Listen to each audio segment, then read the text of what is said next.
Was it 400 years or 430 years? When God appeared to Abraham, he said they're going to be subjected for 400 years. When the Israelites left Egypt, it said 430 years. How do we make sense of this? Midrash answers that the 400 years from the birth of Isaac and the 430 years from the covenant of the parts.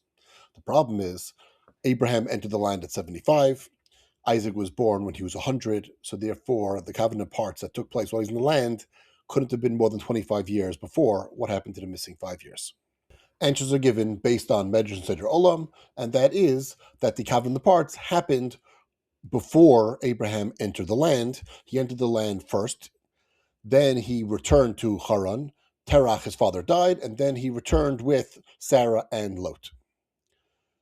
There's no problem with the Torah going out of order, but of course there is an issue because it says in the beginning of the episode after these events, which means it happened after the war of the 4 kings and 5 kings.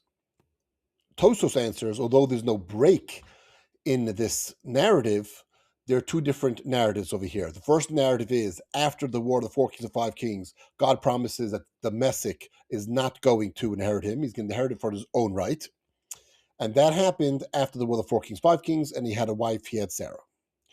Then it picks up and it says, and he said to him, go make the covenant of the parts.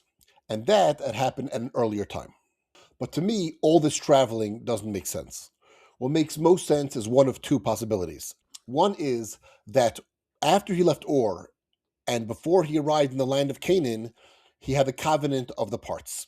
And it actually did not happen in the land. Although God said, I will give you this land, the whole thing was a vision, and therefore clearly he was shown the land in the vision. Then his father died, and then he's told to make his way to Canaan. So he makes his way to Canaan. He departs from Lot, war of the 4 kings and 5 kings, and God tells him that he's going to have a child in his own right, and who's going to inherit him. And the Torah then picks up the narrative that happened before, just to let you know that, by the way, God made a covenant with him prior, and that happened after he left Ur of Chaldeans. The other possibility is that the 400 years really had to do with Joseph. Joseph became king in Egypt when he was 30.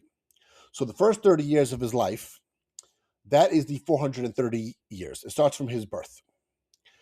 The 400 years that was promised, as it states by the covenant of the parts, it'll be the fourth generation. Joseph was the fourth generation. He became king when he was 30. And 400 years later, Moses returned his bones to the land. And the promise was that the fourth generation, 400 years, they're going to return. So there we go. That works out perfectly with Joseph. Why is it from Joseph's birth? Because God is merciful and didn't want them to be subjected for an extra 30 years. Because he's the one who actually went down and started the journey in Egypt. So the 430 years starts from Joseph's birth, and the 400 years is from when Joseph became king. Two possibilities. Any questions? Let me know.